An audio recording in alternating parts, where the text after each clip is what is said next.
So Ellie, please, thank you. Okay, sure. First of all, I'd like to thank Judy, of course, for organizing this. It's a lot of work, and we really appreciate it. And I think we've all benefited from having this go on during this time period. I just got a message my internet connection is unstable. I hope it will stabilize throughout, but HOT has been absolutely horrific during this entire pandemic. In Beit Shemesh, let's just hope for the best. I just want to start off by saying 2 points about what I am going to be talking about, what I'm not going to be talking about. I'm going to be focusing primarily, number one, on the Ashkenazic community in the land of Israel in general, and Jerusalem in particular. The Sephardic community is its own dynamic, its own issues, and its own story, which I'm not going to be able to cover today. The second point is that nowadays we have this word which is generally used, Haredi. I don't know if I'm going to be consistent about this, but my plan is to not use that word. It's anachronistic, might have been considered part of, let's call it, the anti-Zionist community, would not be called Haredi, but it would be called Haredi by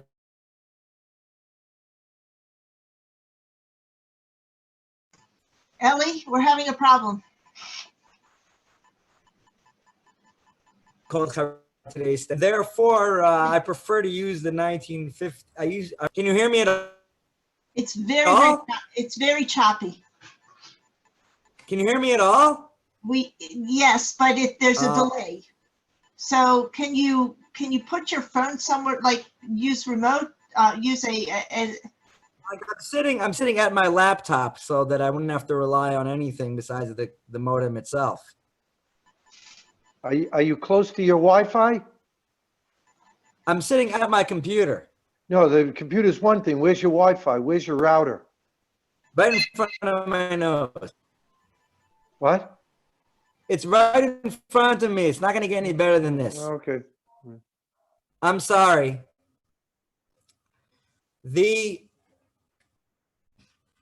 All right, we're going to do our best. Go ahead. Okay, fine. I'll go ahead. Okay, so I'm going to try to stay away from the word Haredi because I don't think that it exactly fits today's society. That word is a contemporary word, and the post. And I'm also, as I wrote in the bottom, 1918 to 1948. That my presentation is going to end with the establishment of the State of Israel and not go beyond that.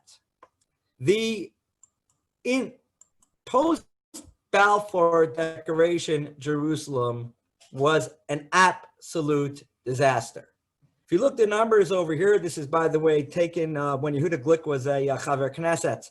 So he asked the Knesset archives to produce these numbers for him. That's where the source for it is. And you see the numbers of Jews living in Jerusalem in 1910 was 45,000, while 1922 had dropped to 33.3 to a little bit less than 34,000. The only time that we see that the Jewish population in Jerusalem has dropped during really since the mid-19th century onwards. Ellie, excuse me. Yes? Is there any possible way that you can make it just so that we see your presentation and not the extra slides, so it'll be a larger screen? Can you tell me how to do it? Okay. If I were to... No. Second. I really... Put it in... Hold on, I don't really know how PowerPoint works. Maybe too many people are on the router with you.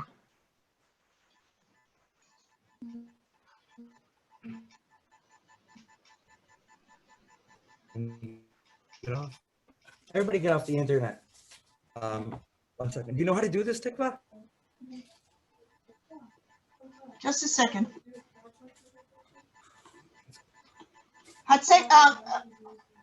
Yeah, that, exactly. It's Go Uga? into your presentation mode. Yeah.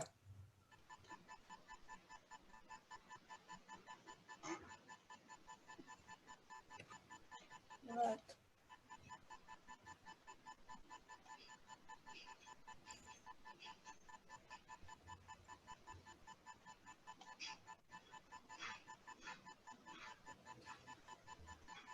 Go.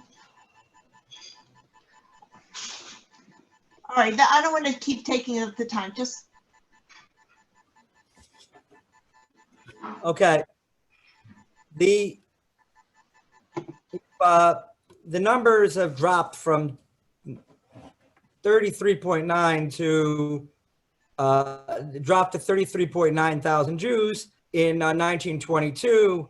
And the reason for this, we know, was the effects of World War I, the deportations of non-Ottoman citizens, as well as the famine, and the fact that the borders from America were still open. When I was dating my wife and I took her to Ellis Island, I was struck by all the signs showing where various people had come from, and Jerusalem was all over the place with Jewish names. So there was and if one goes to American Jewish communities today, then you always hear about people who have great-grandparents, great-great-grandparents in the Yeshiva Yashin, but during that extremely difficult period, they left. Nonetheless, we're dealing with a terrible time period, and the old Yishuv was in a particularly bad position. They, before World War I, they had survived, as we know, from Chalukah money from communities in Europe. And Europe was a totally different reality, just going from west to east on my map. Germany had lost the war. The Jews in Germany were in no position. The Orthodox Jews in Germany that would have normally funded the old Yishuv were unable to do so. Poland was a newly created country in which there was constant fighting between Poland and Lithuania. And as long as the fighting was going on, there were terrible pogroms and massacres throughout the country. And to the east of that, we have all of a sudden Tsarist Russia, which, even though obviously Jews were discriminated against and had a terrible time of it, but there were Jews that were successful, and there were other Jews that were able to support the Yishuv, at that point became an anti-religious country, which is completely cut off from the Yishuv and Eretz YISRAEL, and we're really out of the picture. Therefore, the community, in order to continue, had to organize and organize quickly.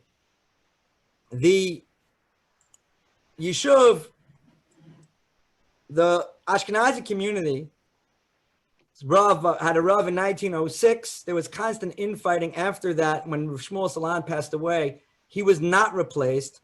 So you didn't even have a leader to this really, really broken community. And on the other hand, things were happening fast and things were changing fast. You had we had the Balfour Declaration. We had the conquest of the British had conquered the country, and the old school Orthodox community in Yerushalayim didn't even have the right. There was no address for them per se. There was no rabbinate per se. There were a whole bunch of kihilot that were extremely impoverished. They were trying to rebuild themselves, but nobody really in charge of them. And very quickly, that gap was filled by events that were very, very, very fast moving. Taking us, and in order to talk about that, we have to go a little bit backwards to 1901. 1901 was the Fifth Zionist Congress. The Fifth Zionist Congress, there was a move away, and there was a strong opposition to Theodor Herzl, in which the focus of Zionism, which was until then was a political movement in order to establish a Jewish state somewhere, maybe Palestine, maybe not, to a much more of a focus on that the Jews should change, and focus much more on building a new Jewish culture based on the Hebrew language. Theodor Herzl was fuming at this. Even though he had his own vision, for what the Jewish state should look like, which had nothing to do with whatever they were talking about. But okay, great. Okay, fine. Thank you, Tikva. But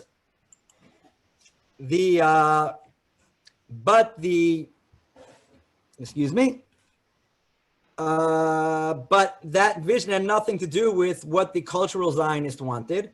Theodor Herzl then came to his natural allies, the Orthodox people, who really, really did not want a new kind of Jew. They just also wanted a Jewish state in order to solve the problem of the terrible predicament of the Jewish people. And we're not interested in new Jewish culture at all. And he said, instead of just being regular Zionists, you should make your own organization to counteract the cultural Zionists. So Theodor Herzl convinced Rav Zionist to form the Mizrahi, and that the Orthodox, in order to work within the Zionist movement, in order to be a counterbalance, in order to give the religious voice, the religious people a voice, and counteract the idea that a Jewish state means creating a new Jew, which was something that the Orthodox at that time were totally opposed to.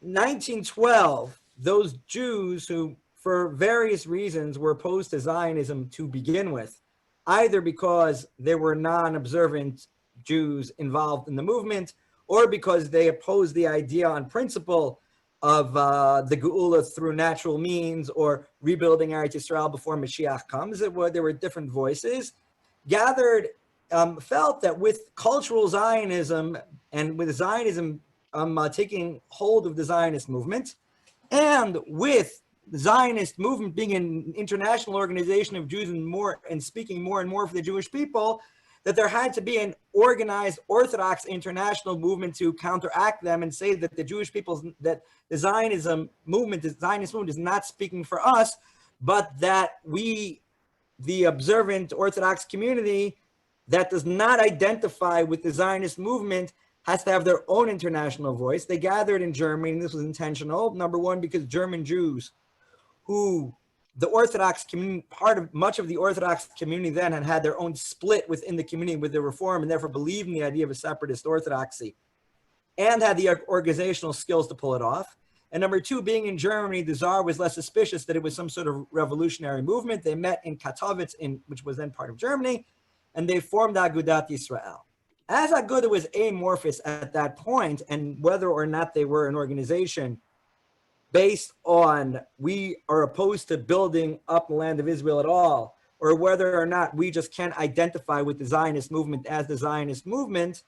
So different people tried their best to try to influence the movement the way they did. So they were supposed to have a major convention in 1914 called the Knessia Gedola. So Rav Kook, who was the rabbi of Jaffa and all of the Yafo v'Moshavot and all the first Aliyah Moshavot, made his way to Europe in order to convince this organization that even if you're not going to be Zionist, you should do whatever you can to build up the land of Israel. Of course, we know what happened in June 1914 with the assassination of Francis Ferdinand, followed by World War I and Rav Kook, and there was never any convention of the movement, nor was Rav Kook able to return home, but he spent all of World War I in London and was stuck there because the war had broken out. World War I played a major role in the Aguda because we said the organization was founded in Germany. There were Polish rabbis involved in the beginning, but at least initially, Polish Jews had less to do with it. When Germany invaded Poland, so many of the Jewish Orthodox military chaplains were affiliated with this new movement of Agudas Yisrael. And not only that, but the German government used their military rabbis as liaisons between the German government and the Jewish communities in Poland, Agudas Yisrael with them. So ironically enough, even though all hell was breaking loose in the entire world, but Agudas Yisrael as an organization ended up becoming stronger due to the connection between Germany and Poland through World War I. After the war had ended up, obviously there was a major blow from the there was a major blow because obviously the Soviet Union was out of the picture. But nonetheless, the Aguda was strengthened as we saw beforehand. But looking at this map in Poland, but we said the Aguda was an amorphous movement. Israel, and in 1917, the Balfour Declaration came about, and the old school Jewish community in Yerushalayim, the anti-Zionist faction of them, wanted Aguda to come out with a statement against the Balfour Declaration, was against everything that they believe in, and would give Zionism an official place in the world. Yaakov Rosenheim, who was the lay leader of the Aguda, wrote a letter back refusing to do so. But he explained in a very diplomatic way. He told the rabbis in Jerusalem, I'm not going to oppose the Balfour Declaration because we all know that there's not going to be a Jewish state. None of this is going to happen. So after all of this falls apart, the Catholic world doesn't want it. This Jewish state thing's not going to happen. So therefore, what we might as well do is bide our time. The Balfour Declaration will amount to nothing. And if we were to start yelling and screaming how terrible it is, then the Jewish people as a whole are going to blame us for the lack of a reestablishment of the Jewish state, and the Aguda will be the most hated organization in the Jewish world. Therefore, we're going to stay out of it. However, looking at the map over here, the attitudes towards Zionism, I would say, is different between various Aguda centers. Again, starting with Germany.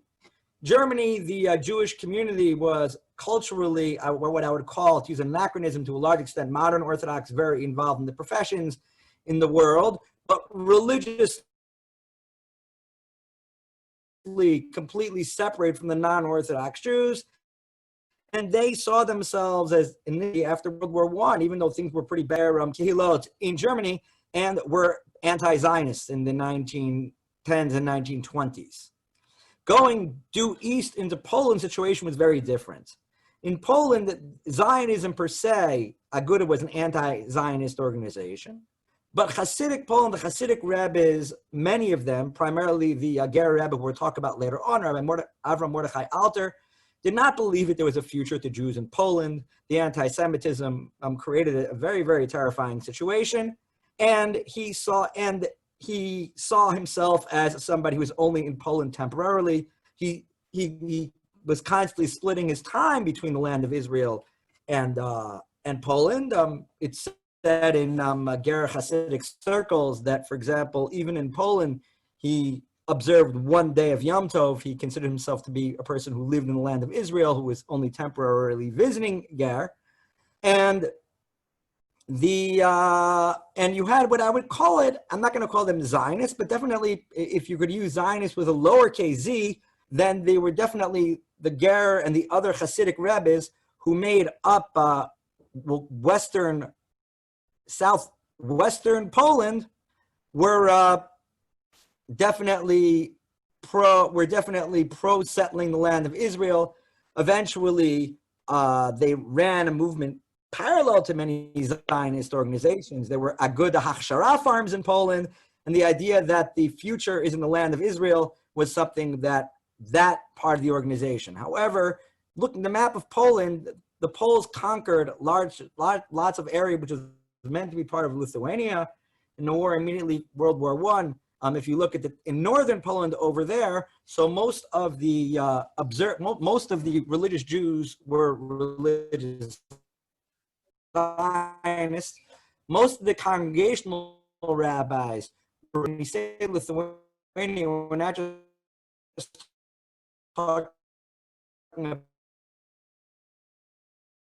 about the pink country on the top, but also in the areas Shiva, who many of them, Reb Baruch Ber Leibowitz, Rebbe Chanan Wasserman, were very, very fierce anti-Zionist, as was YISRAEL Meir Kagan, the Chavetz Chaim, was really an elder statesman then of ultra-Orthodox Jewry. As a whole. If you go further south, go to Hungary, the east areas were very, very, very opposed to Agudas Yisrael entirely from the right. They were afraid that because the Aguda had a German situation, that the German modern Orthodoxy would make its way into old school Hasidic Hungary, and they wanted nothing from it, and the Aguda was detested. However, the border had changed, and that after World War I, a new country was created, Czechoslovakia. And Hungary borders on the part of the country which is now which is now called Slovakia, then was a big part of Czechoslovakia, but still semi-autonomous. And being part of a new country, the rabbis that found themselves north of the Hungarian-Czechoslovakian border did join the Agudat Yisrael. They were part of a new country. They did not know what was going to be, and they wanted to be part of an international organization, but then they represent to a large extent another anti-Zionist wing within Agudat Yisrael. This picture over here, which you had beforehand, is shortly after the British conquest of Jerusalem, and the Ashkenazi rabbi, and it's a picture with Allenby, and we see Chaim Weizmann standing at attention, and this Sephardic chief rabbi was the head of the Hungarian community of Jerusalem, and he is going to play a very important part in our story. 1919, Rav Kook, with the Moshavot and Jaffa in shambles, and Jerusalem having lots of Jews and no leadership, made his way to Jerusalem. At that point, there had already been an attempt to, there have been several representative bodies of the Jewish community, what was then called Palestine, and they wanted their representative body called Knesset Yisrael to be recognized by the British mandatory authorities. And elections were planned for 1919. Elections in those days were a very sensitive topic in the Jewish world because there was a question of who should be allowed to vote in general, and in particular, should women be granted the vote. Already at the early Zionist Congress, the Zionists were 20 years ahead of the United States and other countries and gave women the right to vote. And the second Aliyah that had egalitarian, I could call them ideas, that generally were not accepted in the world in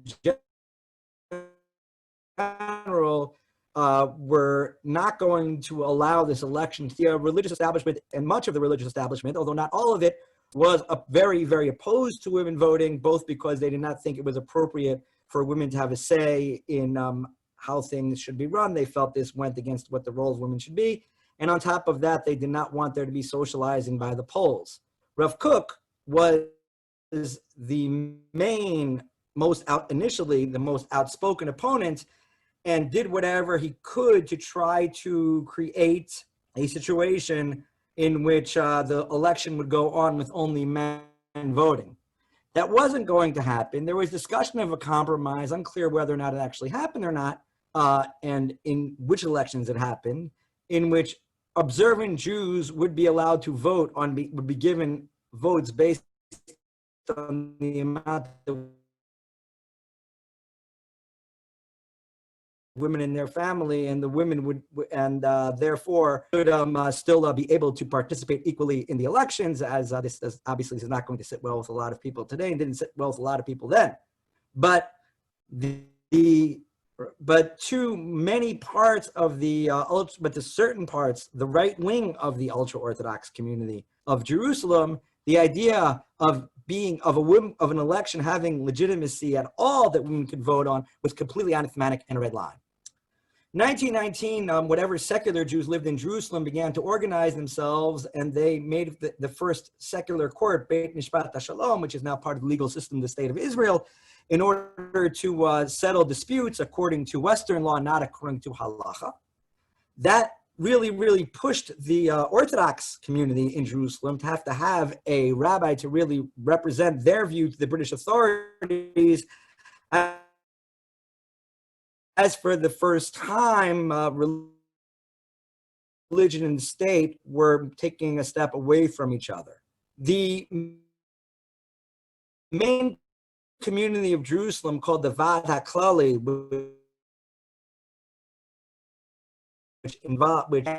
and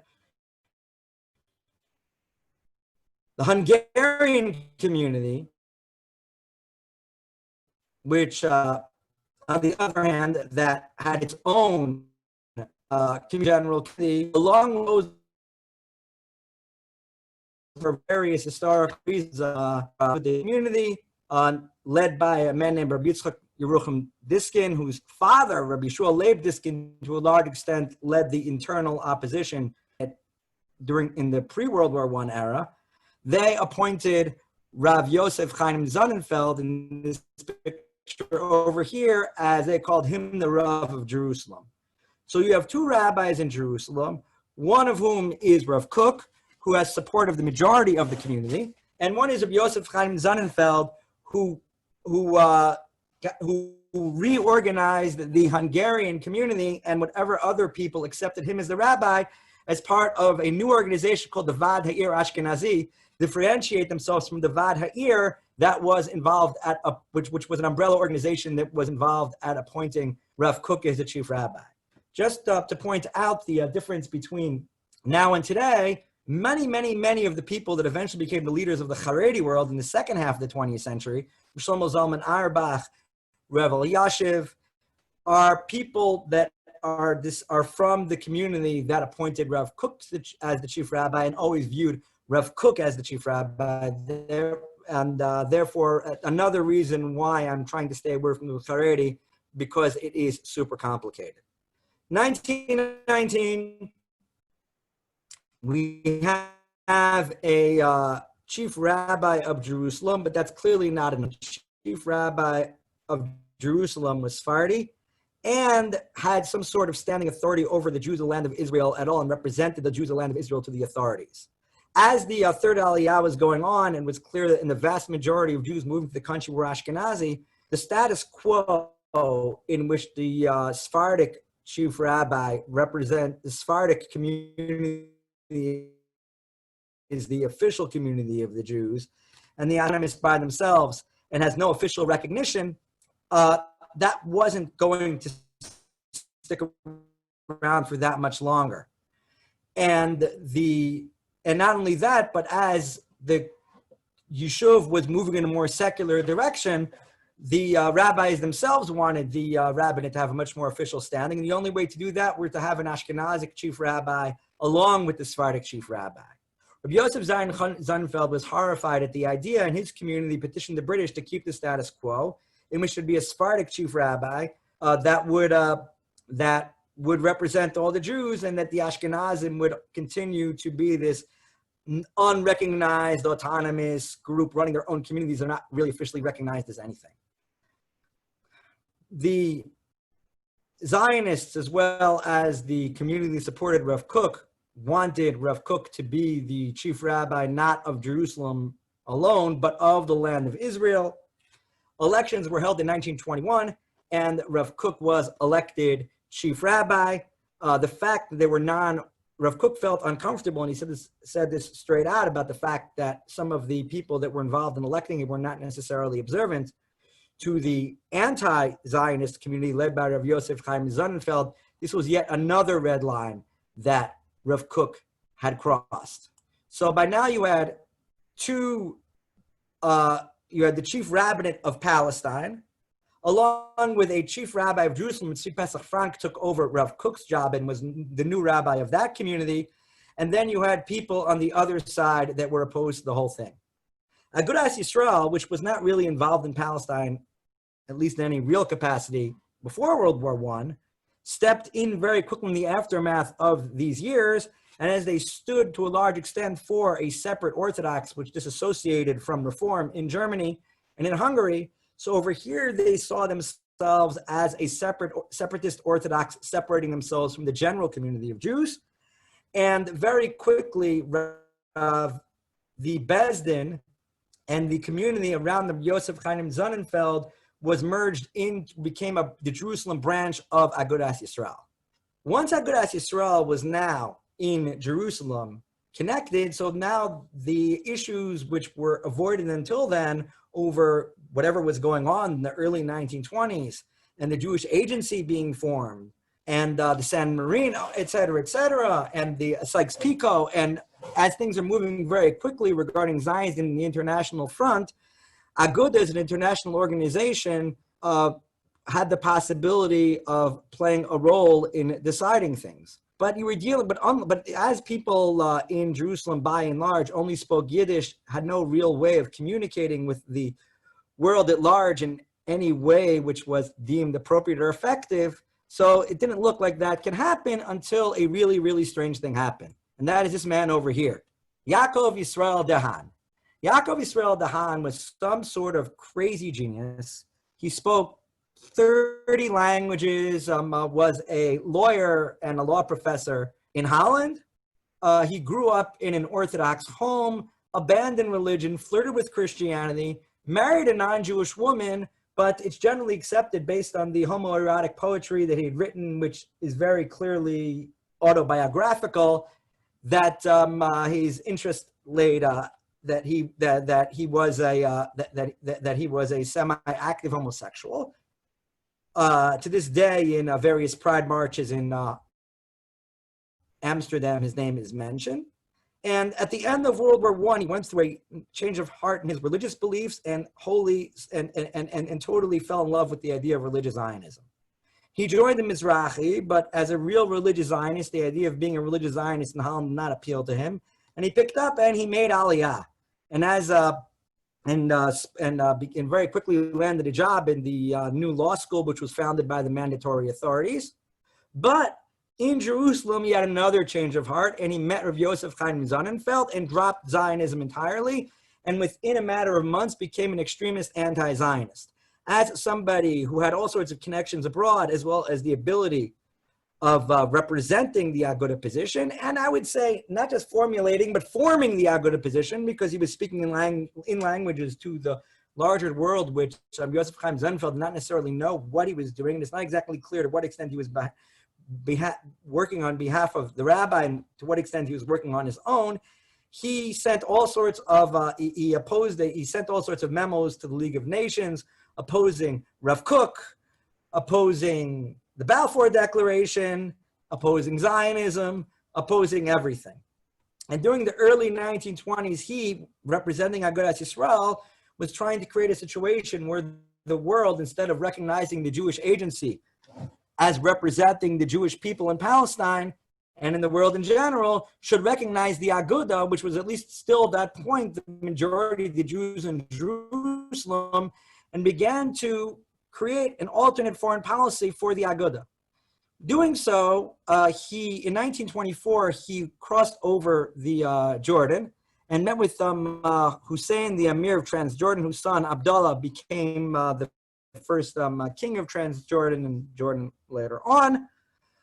And it's not exactly clear what went on at that meeting. The official, what the ultra-Orthodox narrative is that he merely wanted to talk to the king about the idea that our community should be allowed to separate religiously from the general community. However, the Zionists did not believe that. And the general feeling amongst the Zionists is that his goal was to try to work out some sort of arrangement between the Aguda and the Arabs, in which the Arab world would come to the British and say that the real Jews in Palestine are not these new people that showed up, but that the old Yeshuva, the real Jews in Palestine, they're anti-Zionist, and that this whole Balfour Declaration is a thing made up by outsiders, which neither the Jews nor the Arabs want. This scared the living daylights out of the Zionist leadership, and as he was walking out of Ma'ariv one night in the synagogue of Shaarei Tzedek, which is now like by Machane Yehuda, he was assassinated. To this day, it sounds like it came from this assassination was ordered by the Haganah, most likely, and I didn't look into this too deeply, by Yitzchak Ben Tzvi, but this political assassination shocked the old Yishuv. And until this day, in spite of his sexual orientation, in spite of the fact that he wrote in his, he wrote poetry about how he struggled, because when he goes to the Kotel, is he going to pray to God, or is he going to try to pick up Moroccan boys? But nonetheless, his yard site is observed in anti-Zionist circles. He was the person that was trying to stop the Jewish state and was possibly the first political assassination in the land of Israel since the Bayit Sheni. One would think, therefore, that the resentment between the ultra-Orthodox anti-Zionist community and the rest of the Jewish community should have boiled over. And I worked with the assumption that it did until I came across something very interesting yesterday. And that is this. 1927, 3 years later after the Han assassination, the British planned municipal elections in Jerusalem. In order to vote in these municipal elections, you had to, number one, be male. I think you had to be 25 and a taxpayer. I don't remember if the date was 25 or 35 again. So even though the Jews would not hear of an election without women voting, the British at that point had, at least in their colonies, were not interested in pushing that one. And only Palestinians were allowed to vote. When I say Palestinians, I don't mean the contemporary name Palestinian Arabs. I mean people that were subjects/citizens of Palestine. Most Jews that made Aliyah before World War I were not Ottoman, and a Palestinian was somebody who was an Ottoman, who lived in Palestine, was an Ottoman citizen before World War I ended. As the Ashkenazi community of Palestine that made Aliyah before World War I were not Ottoman citizens, but retained the citizenship of whatever country they came from. So therefore, they were unable to vote in this election. And the British, and the electoral system worked something like this. They divided up the population based on the amount of eligible voters of Jews, Muslims, and Christians. And based on the eligible voters, they assigned, I believe, 4 seats to the Jews, 6 seats to the Christians, and 6 seats to the Muslims. But everybody who's eligible to vote in the election can vote for 4 Jews, 6 Muslims, and 6 Christians, or something along those lines. The Jewish community in Jerusalem, at that point, there were 2 families in Jerusalem that were really running the Muslim world, and not much has changed, the Husseinis and Nashashibis. And they were vying for power. And the Jewish community really had it in already for the Husseinis because of the Mufti.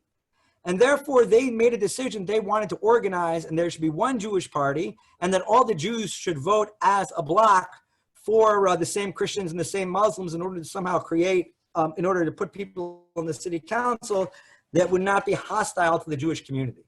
Somehow, some way, Yosef Chaim Sonnenfeld and the non-religious Jews in Jerusalem got together and formed one Jewish list in order that the Jews should not fight amongst each other, and on top of that, should not vote for, and also that individual groups should not vote for different non-Jews, but that the Jews should vote as a bloc. And as you see over here, the names Yitzchak, that we see the names Elishar ben Tzvi, Solomon, and Eliyahu Shammah, the last one being a Syrian Jew who was considered to be the Agudas Yisrael's person on the list. The Jews formed one bloc, had one list of Jews running. Then these 4 Jews were automatically put in because there was no opposition to them, and that the Jewish community, including the ultra-Orthodox community, voted for the same non-Jews on the list over here. Interestingly enough, the Husseini family did not stand around, and they actually campaigned very heavily, both in Hebrew and in Yiddish, to try to convince the Jewish community to vote for their family, albeit unsuccessfully, and that the Nashashibis ended up taking over the city council, and as a result, the Nashashibi was appointed mayor of Jerusalem by the British as a result. 1929, of course, we all know what happened, and that we all know what happened in Hebron and in Tzfat, Jerusalem, and that the main victims, as we know from 1929, were the Yishuv HaYashan. And this really began to shake up the old Yishuv.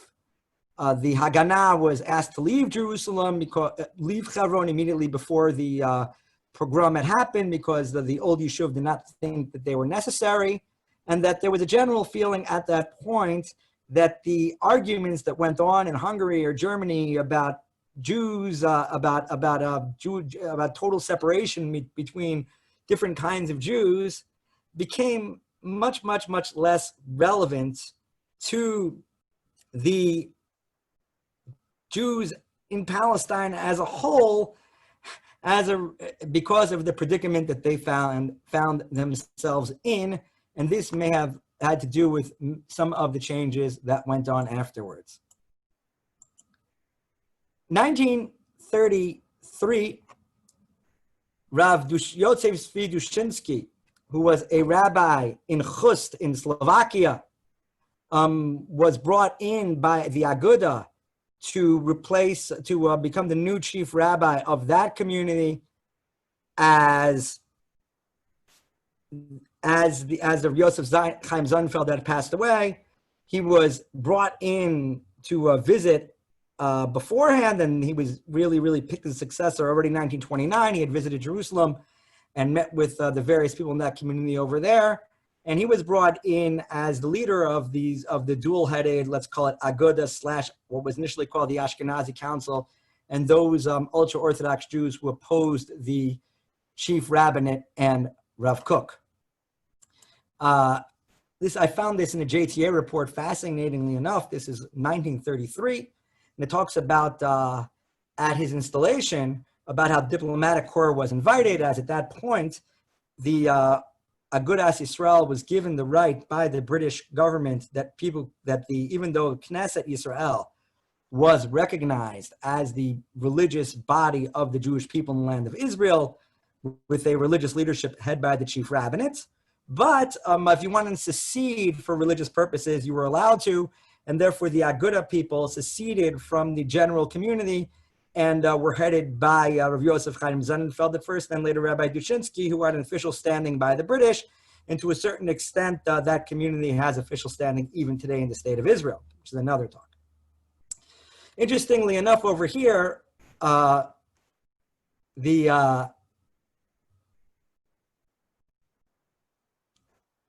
JTA report found it interesting to put in that the diplomatic corps showed up, including the German consul. We all know that at that point Nazi flags were flying in Jerusalem, but at that point diplomacy is diplomacy. The fact that on one hand the German consul still showed up to an official installation of a chief rabbi, but on the other hand it was something that a reporter, knowing what was going on in Germany, and that the idea that a representative of Hitler was standing there at the installment of a rabbi from the ERETZ is something that this reporter, whoever he is, found noteworthy. As far as the Nazis came to power in 1933, and then of course German Jewry, everything changed overnight, and the Orthodox Jews in Germany realized very quickly that there was no future in Germany. Frankfurt, which was the main community and most well-known community of a separatist Orthodox community in which the Orthodox community was not connected to the general community. The community of Rav Shamshon Raphael Hirsch had a school which was headed by his son, then later his son-in-law, his grandson.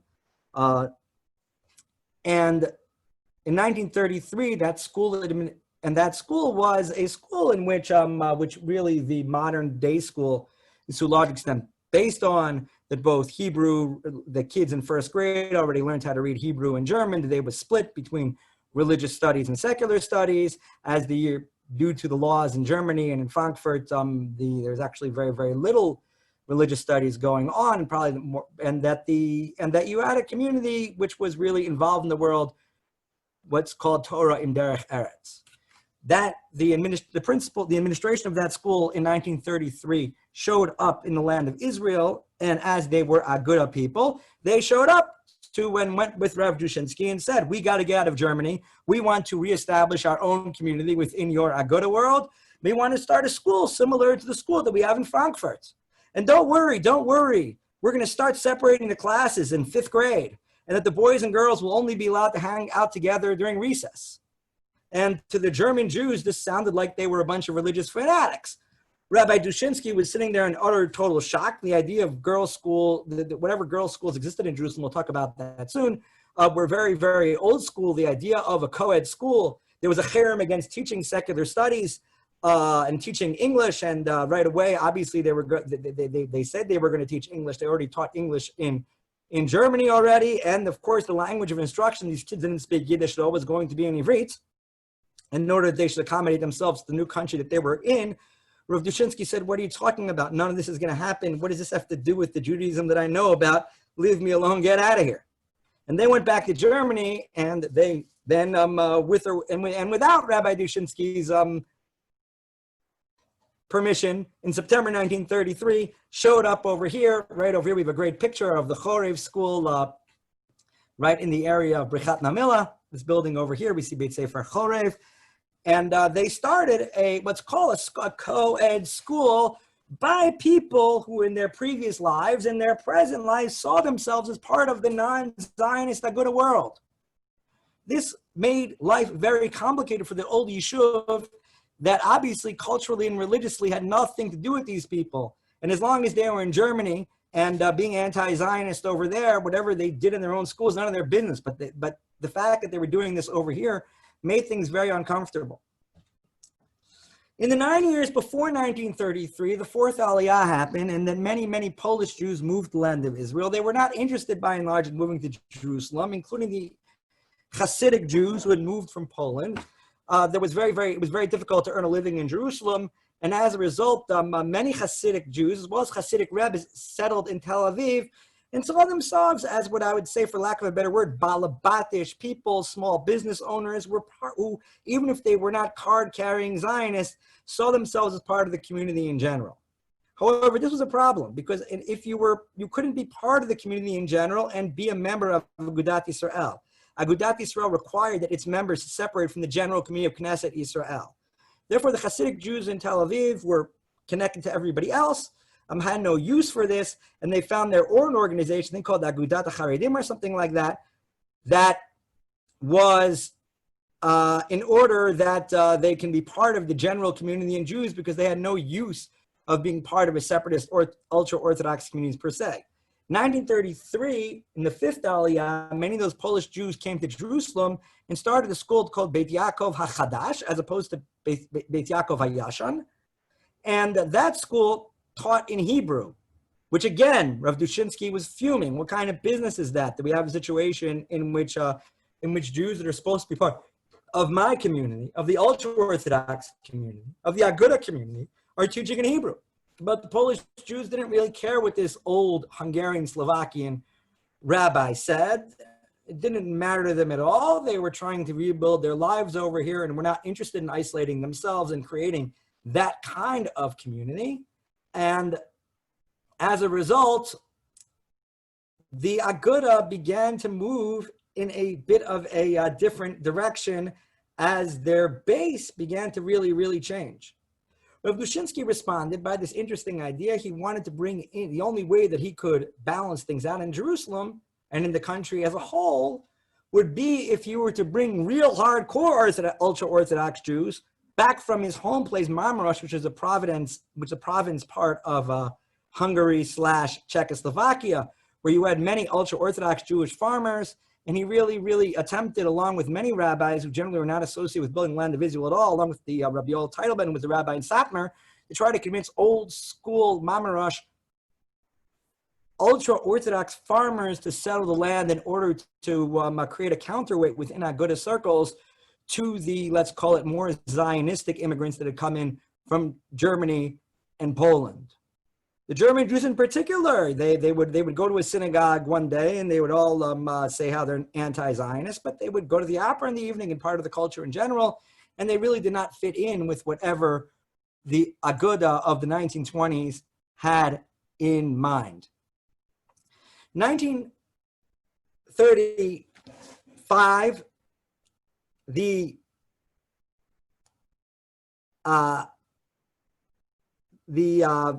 various factions in the ultra-Orthodox anti-Zionist community that at that point was made up of a non-Hasidic and Hasidic community merged into one called the Eidah Charedit, and the Aguda was still nominally affiliated with them. And during that same, in 1936, fearing that various as Rav Dushinsky was very opposed to any modern education in Jerusalem, and they were afraid the German and Polish Jews would be alienated by what they, as the Aguda offices in Poland saw that and Vienna, wherever they were, felt that a hardcore anti-modern organization, which insisted on speaking Yiddish, which insisted on teaching girls very little, and the like, would not be very popular amongst Polish and German Jews, appointed Rav Reuven Bengis, a rabbi who was friendly with Rav Kook, to be the chief rabbi of that community. But there already was a chief rabbi, the Rav Av Beit Din, who was Rav Dushinsky, who was still alive and well. So what they did was they came up with a new position called the Gavad, Gaon Av Beit Din, in order that there should be which was one step considered below the chief rabbi, in order to create a bit of a counterweight to what they saw as the extremism of Rav Dushinsky. And as a result, that's very, very confusing. The Eidah Haredit until this day actually has two heads, the Ravad and the Gavid, and that's a holdover from this attempt to bring in somebody to counter Rav Dushinsky in the 30s. 1936, the security situation, as we all know, became paramount again. We had the Arab uprising going on, and at that point, ultra-Orthodox Jewry even more saw that they had to combine forces with the general community in Palestine in order to protect themselves from the uprising. And in 1938, the Zionist leadership of the Yishuv came up with a Kofer HaYishuv, which was supposed to be a quote-unquote voluntary tax, meaning every member of the Jewish community who would be expected to give money to in order to enable defense of the community. And the idea, and in spite of the fact that a couple of years before, and the idea that Aguda Jews would be expected to give money to the Zionists in order to buy guns or what have you, was something that was totally against what they believed in, the issue was brought to Rav Dushinsky. Rav Dushinsky said, no way, we're not doing that. We're not raising money for the Zionists and their guns. The Aguda, nonetheless, decided to ignore the psak of their own Rav, and the official Aguda position was to support the Kofer HaYishuv. At that point, the people in the ultra-Orthodox community that had felt that they had no use for the Aguda, and they broke off and made their own organization, which was originally called HaChaim or Chevras Chaim, in memory of Yosef Chaim Sonnenfeld, who they saw as the last pure Orthodox leader who had real authority, and it was led it was led by Amram Bloy, who a couple of years later, who was the head of this organization, which a couple of years later, in around 1940, morphed into the Neturei Karta. On the right, we have a picture of his brother, Rabbi Moshe Bloy, who is on the left side over here, who was on the conservative side in the Aguda, tried to, I would say, supported Rav Dushinsky's position in general as part of like the old Yishuv position. The old school position did what he can to try to prevent a split between the Aguda and and his brother's organization, and obviously in the long run he was unsuccessful. 1939, we know the Germans invade Poland. The Jews many Hasidic Jews throughout the world did whatever they can to save the life of the most important rabbi in Poland, who was Rabbi Mordechai Alter, the Ger Rebbe. And not exactly clear how this was done. Somehow they convinced Mussolini was the phrase used when talking to the fascists in Italy, for example, was, this is the Jewish Pope and we have to get him out. And through probably bribing lots of Nazis and various Gestapo people and Italian fascists, so the Ger Rebbe and parts of his family were brought out of Poland and enabled to go through Italy and somehow made their way to Palestine, to Eretz YISRAEL. By then, the Ger Rebbe was really a major force, was the force in the Aguda in Poland between the wars, was really an old, broken man. He had already seen what was going on. He had left before the Warsaw Ghetto was built, but he clearly saw the terrible persecutions that Polish Jewry was in the beginning of the Holocaust, and really didn't say much for the rest of his life. He passed away during the fighting during the War of Independence, and because of that, he's buried actually by Yeshivat Sfat Emet, by Machane Yehuda, because his body, which is actually a small Gerus cemetery, because one was not able, obviously, in the midst of the fighting, to bring anybody to Har HaZeitim or anywhere else. His son-in-law, however, and this enabled his son-in-law to speak on his behalf, Rabbi Yitzchak Meir Levin. Yitzchak Meir Levin clearly had an agenda to try to bring the Aguda and the ultra-Orthodox world in line with building up Palestine and creating a Jewish state as much as he possibly can in an ultra-Orthodox context. And after he came over here, things began to move very quickly in that direction. Number one, as Ger was very powerful in the Aguda in Poland, that he managed to somehow get the rule that in order to be a member of the Aguda, you have to leave the general community. He would have none of that. He managed to push his way through that rule should be abolished, and that one could be part of the general Jewish community, religious Jewish community in the land of Israel, which involved everybody else besides the ultra-Orthodox, and be a member of the Aguda as well, meaning really changing the Aguda from being a political party from within the system as opposed to opposition from without the system. And his arrival created lots of tension. The picture that you see on your right of the Ger Rebbe was from 1942, after the Jews in the Yishuv found out about what was going on and became aware of the Holocaust. A fast day was declared that was kept by the general Jewish community of the land of Israel across the board. The Histadrut declared a work stoppage. People did not work that day throughout the entire country. And the Jews of Jerusalem had special tefillah in the churva. They sat down on the floor. They read Eicha. People described it as heart-wrenching, and that it was actually like a real, that people came and imagine, I can't even imagine what it's like to say to come to a special tefillah where you're davening about the ongoing Holocaust. And the person who got up in the beginning to open up the Aron Kodesh and recite the Gimel Midot was the Ger Rebbe, who at that point was very, very, very, very, very old. And when he got up, people started crying. And it's something which had a major effect on the people that were there at the time it's written up.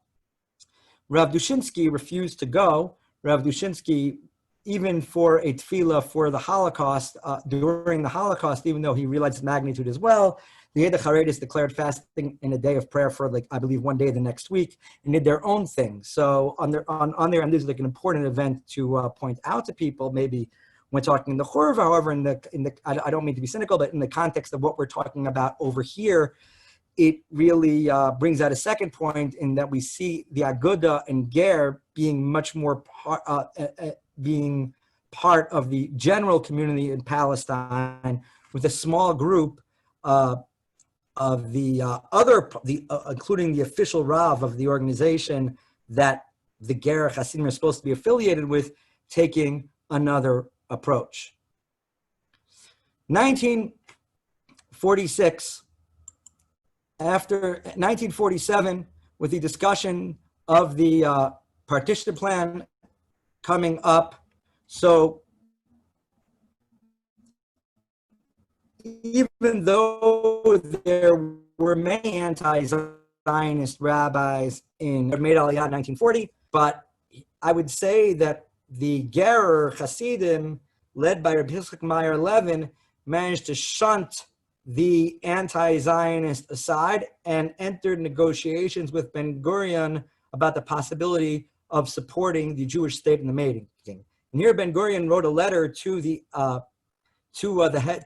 which was sent officially to the head of the World Aguda, which talks about keeping the status quo regarding Shabbat Kashrut and personal status should all be done through the Rabbanut. all of these things to some extent or another, particularly the latter, that personal status is not done civilly, but is done religiously, as was done during the mandatory period, as we know is the law of the state of Israel today, these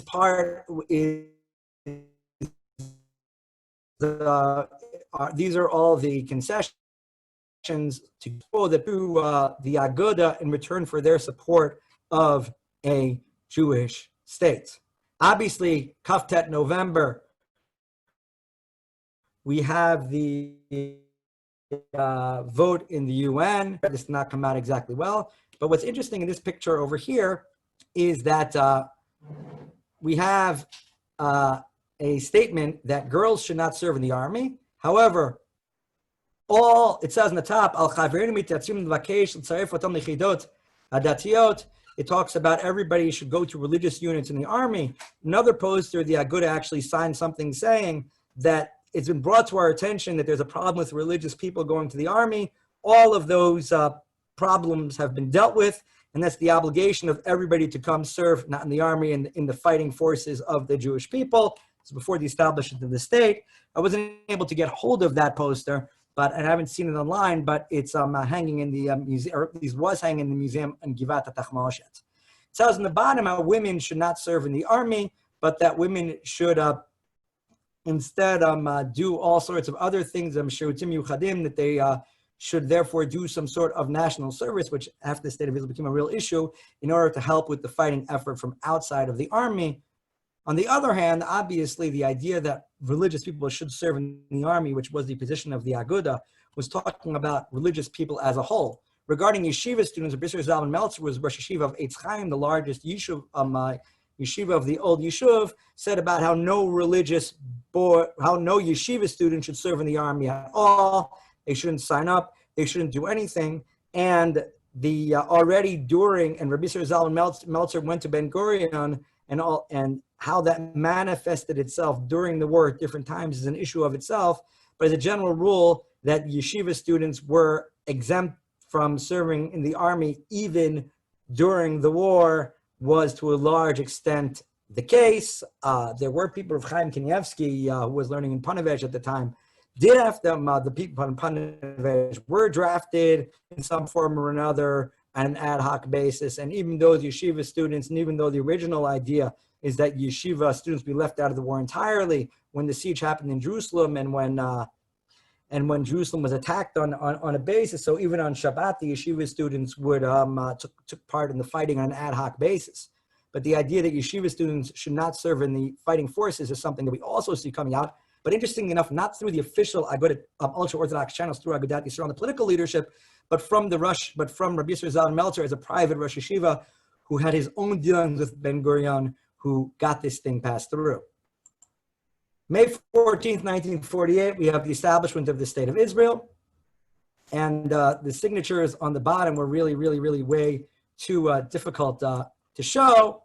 But nonetheless, if one were to look at, I am sorry, I don't seem to have access to it right now, but at the very bottom, I can send it afterwards. You see that two of the signatories to the Declaration of Independence were members of the Aguda, including Yitzchak Meyer Levin.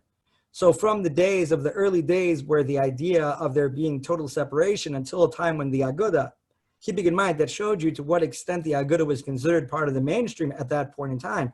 Obviously, Menachem Begin and members of the ERETZ or the Lechi were considered out of bounds and were not allowed to sign Declaration of Independence. Communists, on the other hand, who Ben Gurion detested, were allowed to because they wanted Soviet support for the state, which they got.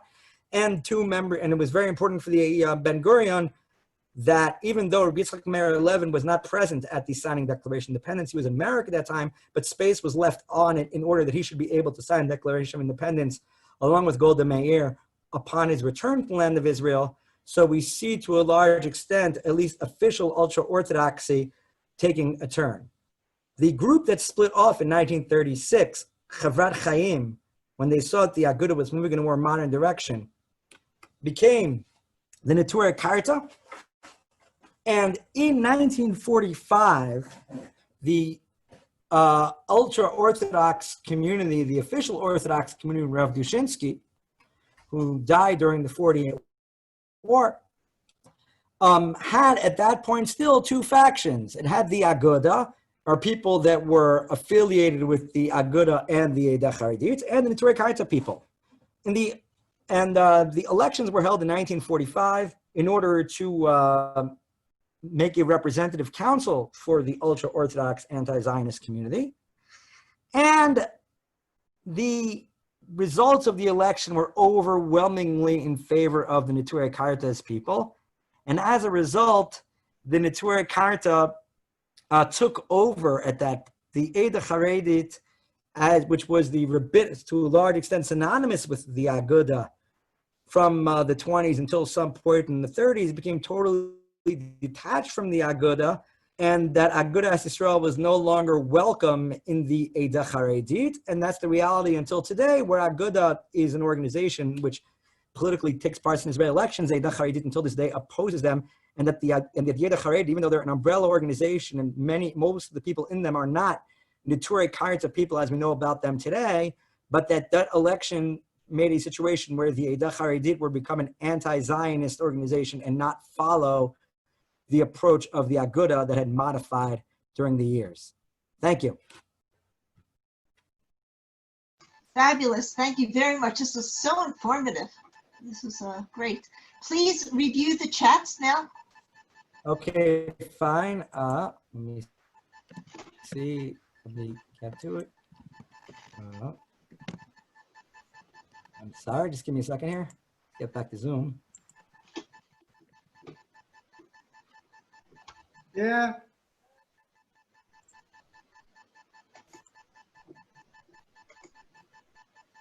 Just in a minute.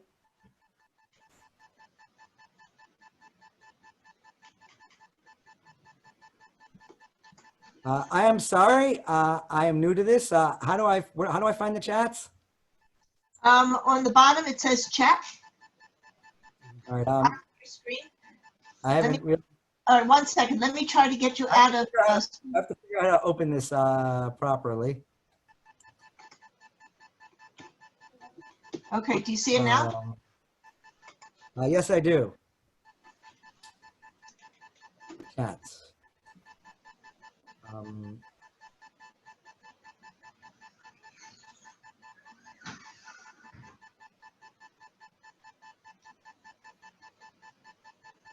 Thank you. Margalit, are you still there? I figured there'd... Edna Singer, the hullabaloo around... I am. Margalit is. I meant to mention that obviously Chorev is a school that I would imagine some people here are connected to. And how Chorev dealt with their past is an issue up until this day on its own. No lecture on that alone. I think it's also changing today.